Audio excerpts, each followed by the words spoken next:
177 বছরের ইতিহাস আর ঐতিহ্য নিয়ে সিলেট সরকারি পাইলট উচ্চ বিদ্যালয়ের ইউকে প্রবাসী প্রাক্তন ছাত্রছাত্রীদের পুনর্মিলনী অনুষ্ঠিত হয় রবিবার।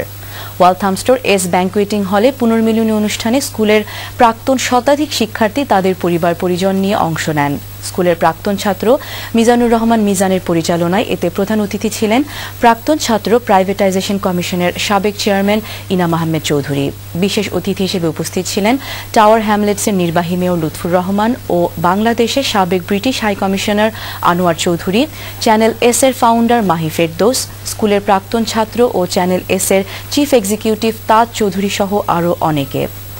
দিনব্যাপী আড্ডা আর স্মৃতি রোমন্থনের পাশাপাশি লন্ডনের স্থানীয় শিল্পীদের পরিবেশনায় চলে সাংস্কৃতিক অনুষ্ঠান থেকে প্রায় 2 লাখ টাকা সংগ্রহ করা হয়েছে, যা পরবর্তীতে স্কুলের সাবেক শিক্ষক নুরুল ইসলামের কাছে হস্তান্তর করা হবে।